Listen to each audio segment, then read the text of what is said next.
Looking for Madden 22 Ultimate Team coins? AOEAH.com is the cheapest and most reliable coins on the marketplace.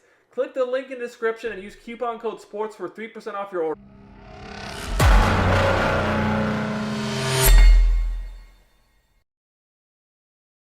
YouTube, what's up? It's your boy Duke, back here from Sportsgamerz.com, and I got a very special Madden 22 tip video for you guys today. I'm about to make everyone's offense way better with one simple tip. I'm going to show you guys the most explosive route in the game that you can use to get a lot of free touchdowns. Super easy to use, and it will work on any system. So without further ado, let's get into it. I'm going to show you guys a few different examples of this route. You can find this route in many different formations. In this video, I'm in the Raiders playbook. Now, guys, it's important to note the type of receiver you're going to want for this. I got the Cardinals in this video, and yes, you do want fast receivers, don't get me wrong, but actually the most important thing I look at is my receiver's release, because a lot of people are using press coverage, whether it be from man or even match certain zones. Basically, your release rating is going to be determining how your receiver gets off the line into his route, which is what's really important. So you guys can see here, Hopkins on the Cardinals, he has 98 release. Now, I know he's not that fast. He's only, 90 speed. And yes, we got guys on this team that are way faster, but their release is terrible. So actually, it'd be more beneficial to use Hopkins for this specific route. Now, the route we're going to be talking about is basically, it's a specific type of fade route. You can't really hot route these fades, and most plays don't have them.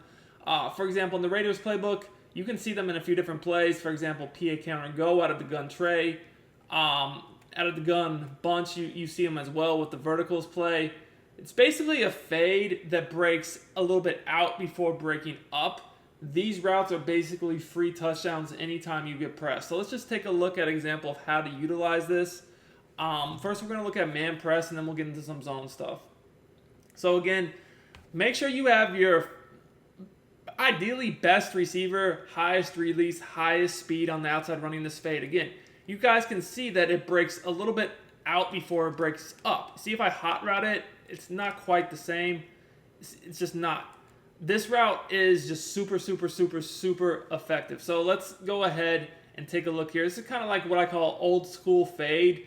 From certain plays, they just work way better. Yes, I know when you hot route it, it kind of does look the same, but I can promise you from using this in game, it doesn't work exactly the same. Now, what you're going to want to do here is literally just, whatever setup you want to do. Otherwise, it doesn't really matter. So like here, I could block the blitz by blocking the tight end, do a little out route, working with my crosser, but really, you don't need any abilities on your receiver to make this work. Yes, deep out elite is the best receiver ability, but you don't need it. I mean, I've done this against 99 speed corners. If you're playing mutt, pretty much everyone on offense has 99 speed, and everyone on defense has 99 speed too. So the speed does not really matter. It can work against even speed. You don't need, like I said, you don't need super good speed. Yes, it's ideal, but it's just the route and the release rating. So I do find this works better with bigger, stronger receivers. Obviously, the release rating, like I said, is super, super key. But let's get into it here. As a reminder, if you guys enjoy my content, make sure you subscribe to the channel. Smash the like button if you're really rocking me. Comment on the video. Turn your notifications on. All that great stuff does help me out a lot as a content creator. You guys can see what I'm saying. Literally just throws the corner to the side and is able to get a free touchdown. Now, not always will you get that crazy animation where he just throws them to the side. If you're playing, like I said, a 99 overall versus 99 overall like you do in Mutt, it's not going to be as drastic. Don't get me wrong. On regs, it's a much bigger difference sometimes, because sometimes you'll have, a superstar receiver against just an okay corner. But like I said, Hopkins is not super fast. It's just his release rating. So if you're enjoying my YouTube content, I highly recommend you check out Sportsgamerz.com. This is where I post all my premium Madden 22 content. I have eBooks, offensive and defensive schemes, plus I do 4 to 6 premium tips every week in the Madden Vault. This content is available for both current and next gen, so no matter what system you play on, we got you guys covered. Our best offer yet is the Sportsgamerz Madden VIP membership. This gives you access to the entire site, every tip, every ebook, plus the meta reports for only $19.99.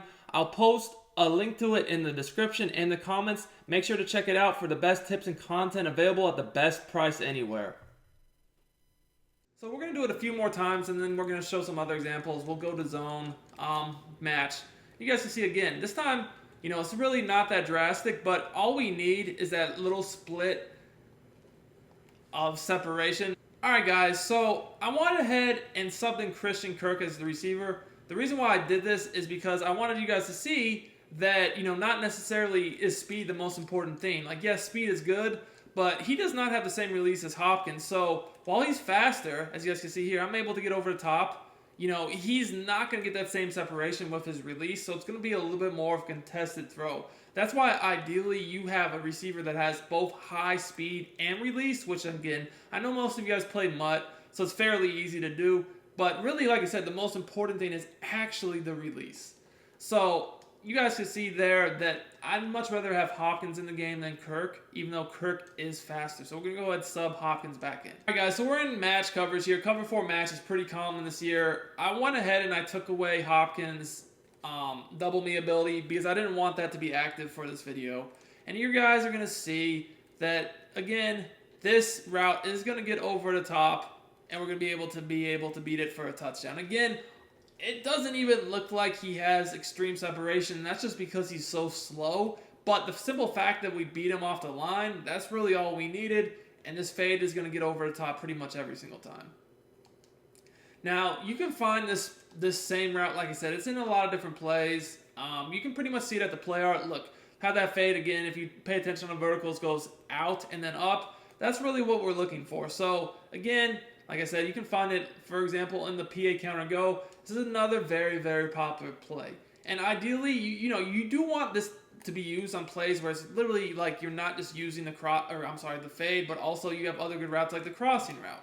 See here, the crossing route, very effective, so that if, they, for whatever reason, play a defense we're not expecting, take away the fade route, you do have other options to attack. Now, I'm going to go ahead and put Hopkins out there or Kirk, one of the two. You definitely need a good receiver running this route, ideally, because, again, you do want the route is extremely effective itself, but still, you do need a good receiver there and able to beat the corner and get the separation pretty much on a basis every play. This route is going to beat, 99 overall versus 99 overall, it's going to win pretty much every single time. Now, you can't have a terrible receiver running this against a good corner. Obviously, that's not going to work. But, like I said, most of you guys play Mutt, so most of the time you should at least have an even matchup. Again, look, it's just the route. The route is able to get good separation enough anyways to where we're over the top of the corner, easily able to haul this in. Now, if you guys want to take this to the next level, you could definitely, like I said, you could use the deep out elite ability on your receiver. That's definitely going to make this even better because even at that point, contested throws, like here, we do have double me, so it's almost the same thing. You're going to be able to moss the corner. Deep out elite one-on-one is a super glitch on this year's game. Like I said, though, ideally you're running this from a play that has other reads. As you guys can see here, these outs, the crosser. PA counter go is actually very, very, very, very, very good play to utilize this concept. Now, this is something that you're going to want to use basically anytime you see the defense press you. If they're going to back up or keep a safety over the top, then it's not going to be as effective. So, like, if they were in cover 2 man with the safety over the top, at this point, we know that this route's probably not going to get open, which is why, you want to use it from plays that have other good routes on the field as well, so you don't just have to rely upon the bomb. But this is going to be a very, very, very, very effective tactic because it's going to eliminate a lot of the more common Ds people want to play. Like I said, this Mike Blitz press defense right now is very common, as well as cover 4 match. Anytime they're pressing you in either a deep zone or man coverage with not a safety over the top, you can get bombed. Now, if you make them keep the safeties over the top, if you're running plays like PA count and go or verticals that have crossers and nice little out-breaking routes, you see there's plenty of other reads on the field here. We get both of these guys open because the safeties are over the top. This is something that you definitely want to utilize in your scheme, and there's also tells upon when you want to run it. So, for instance, when I'm in gun bunch verticals, I pretty much know in 3-5 wide if they're running a man press defense or not. And the reason why is simple. When they are in Mike Blitz 0 on the outside bunch receiver, by default, this corner lines up inside of the receiver. Now, they could shade, so that changes, and if they do shade, you'll notice, look, if they shade him to the outside, you'll notice he moves to the outside. But the thing is, you have to look at that immediately when you break the huddle so you know if they're in that or not. Because they could shade you, and then it won't be so obvious. But a lot of times people will even want to shade you inside because they don't want you to be able to throw those deep post routes. So this combined with a deep post route is super, super, super effective, because at that point, no matter which way they try to shade you, you're going to have great success. So, like I said, if you notice them shade you to the outside, you might just want to come back and run the deep post route on them. But this route definitely opens up your offense a lot because, like I said, most people that are running this are definitely going to want to have your shading to the inside because they want to take away the post. The post is the most common route people run out of this formation to this receiver. And if you can't shade it inside, you're going to get absolutely cooked. So just paying attention to how the corner lines up on your receiver, the one receiver outside on gun bunch, is super, super important in knowing what play to run. Here, look how the corner is actually lined up outside of our receiver. Now, that will do a better job against that fade route, but that will get absolutely killed against the post route, as you guys can see here. Super wide open for the one-play touchdown. And again, notice how we're running plays that have other good routes on the field too. The routes over the middle field are open on this play as well. So I hope this tip helps you guys out. It's definitely gotten me a lot of easy touchdowns. Like I said, you can find this route in pretty much tons of different formations. I'm in the Raiders playbook in this video because I wanted to show it to you from bunch and tray. But just check out your playbook and I'm sure you can find some ways to utilize this as well. So hope you guys enjoyed this video. If you did, smash that like button. Let's get 300 likes on this video. Till next time, it's Duke, and I'm out of here.